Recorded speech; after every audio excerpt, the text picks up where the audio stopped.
For 40 years, there'll be no Iman.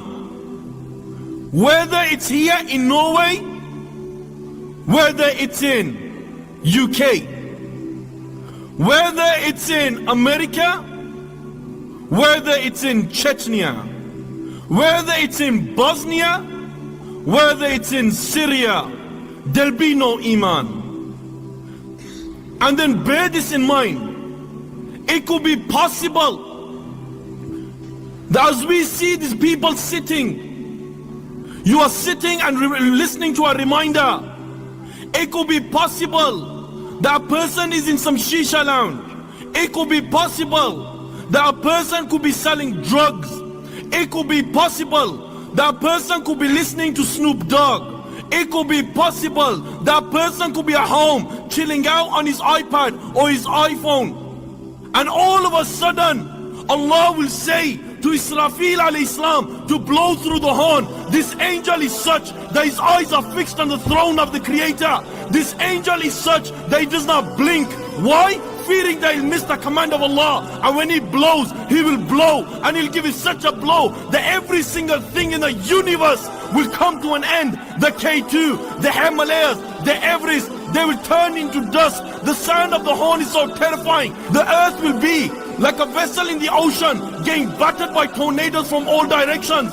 The sound of the horn is so terrifying. The mother who's got a baby in her stomach that is 6 months pregnant, 7 months pregnant, she will drop her load. She will miscarry her baby. Why? Because the sound of the horn. The sound of the horn is so terrifying that you will see on that day that child is only 16 years old, 17 years old, 18 years old. His face will turn wrinkly. His hair will turn white. He will look like a person who's over 100. Why? Because this is the day of reckoning. And when this is taking place, you will see the mother who's got a child. She won't remember that she had a child. Why? Because the sound of the horn. The sound of the horn is so terrifying that you will see mankind will be in a drunken state, but in reality they won't be drunk. The hadith of Abu Huraira comes to mind that the shaitan and his army, they will begin to run and they will begin to hide.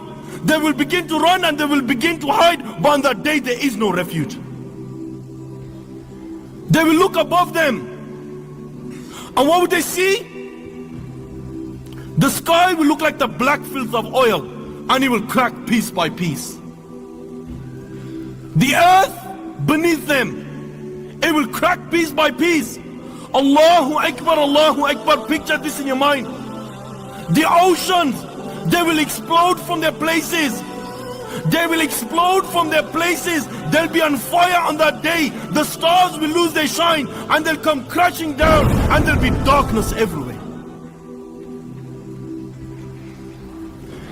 And when there's darkness everywhere, the angel of death, it will say to Allah, "Oh Allah, all those are in the heaven and all those are in the world, they have come to an end, except for all those who you wish to remain alive."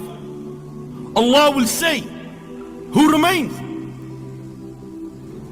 And the angel of death will say, "Oh Allah, Jibreel remains, Israfil remains, Mikael remains, and the angels who are carrying your throne, they remain."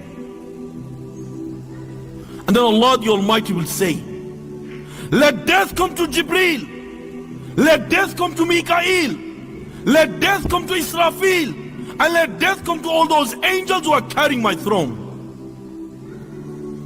And then Allah the Almighty will say, "Tell me, who remains?"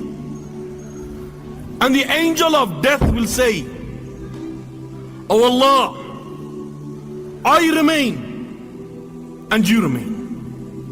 Allah the Almighty will say that I created you for a purpose. Today you have fulfilled your purpose. You also die, and you will die. Then Allah the Almighty, He will roll up all the heavens in His hands. He will roll up all the worlds in His hands. And Allah the Almighty will say, I am the Almighty Allah. I am the Almighty Allah. For whom is the divine rule today? For whom is the power today? For whom is the kingdom today? I am the King of all kings. Where are your dictators? Where are your oppressors? No one will answer, and only Allah will answer.